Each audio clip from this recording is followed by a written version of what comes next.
आज हरियाणा का किसान सड़कों पर है। बीजेपी सरकार की किसानों को तबाह करने वाली नीतियों के खिलाफ आंदोलन कर रहा है, लेकिन सरकार उसकी एक भी सुनने को तैयार नहीं। इसलिए किसान भूपेंद्र सिंह हुड्डा के कार्यकाल को याद कर रहा है, जब किसानों की हर बात सुनी जाती थी, उनके हक में हर फैसला लिया जाता था।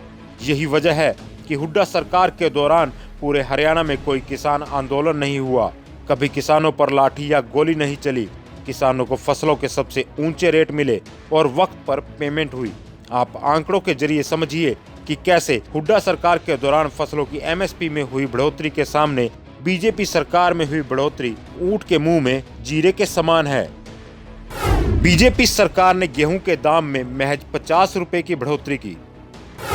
गेहूं के दाम में बीजेपी ने केवल 2.6% की बढ़ोतरी की। हुड्डा शासन में गेहूं के दाम में हुई थी 127% की बढ़ोतरी। कांग्रेस शासन में गेहूं के दाम 640 रुपए से बढ़ाकर 1400 रुपए किए गए। कांग्रेस राज में गेहूं के दाम में हर साल होती थी 13% की बढ़ोतरी। आप खुद अंदाजा लगाइए, कहां 2.6% और कहां 13%। ये वही बीजेपी है जिसके नेता हुड्डा राज के दौरान आज से 8 साल पहले गेहूं के लिए 2100 रुपए एमएसपी की मांग करते हुए कपड़े निकालकर प्रदर्शन करते थे। और आंकड़े भी देखिए, हुड्डा शासन में धान के रेट में हर साल 14 से 15% की होती थी बढ़ोतरी। बीजेपी सरकार में सालाना केवल 6% की हुई बढ़ोतरी। हुड्डा सरकार के दौरान खाड़ी देशों में एक्सपोर्ट के कारण किसानों को मिलता था धान का 4 से 6 हजार रुपए दाम। 1509 और बासमती की मिलती थी बेहद ऊंची कीमत। गन्ने के रेट में भी हुड्डा शासन के दौरान हुई 3 गुना तक बढ़ोतरी।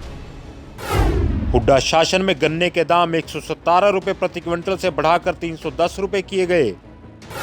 बीजेपी सरकार ने 6 साल में गन्ने के दाम में केवल 20 से 30 रुपए की बढ़ोतरी की। फसलों के उचित दाम देने के अलावा 2005 से 2014 तक हुड्डा शासन के दौरान किसानों के हित में कई और महत्वपूर्ण फैसले लिए गए थे। हुड्डा राज में थी किसानों की बल्ले बल्ले। हुड्डा और यूपीए सरकार की ओर से हरियाणा के किसानों का 2136 करोड़ का कर्ज हुआ था माफ। हुड्डा सरकार ने किसानों के 1600 करोड़ रुपए के बिजली के बिल किए थे माफ। कर्ज नहीं चुकाने पर किसान की जमीन कुर्की के काले नियमों पर लगाई थी रोक। फसली ऋण समय पर लौटाने पर किसान का पूरा ब्याज होता था माफ। कृषि क्षेत्र के लिए 10 पैसे प्रति यूनिट दी जाती थी बिजली। ट्यूबवेल और फव्वारा सिंचाई उपकरणों पर 100% तक दी जाती थी सब्सिडी। इतना ही नहीं, हुड्डा सरकार के दौरान पॉपुलर का रेट किसानों को 1200 से 1300 रुपए मिलता था। उस दौरान पॉपुलर के पत्ते भी ऊंचे रेट पर बिकते थे, लेकिन आज पॉपुलर का रेट 400 से 500 रुपए भी नहीं मिल रहा है। हल्ला बोल हरियाणा।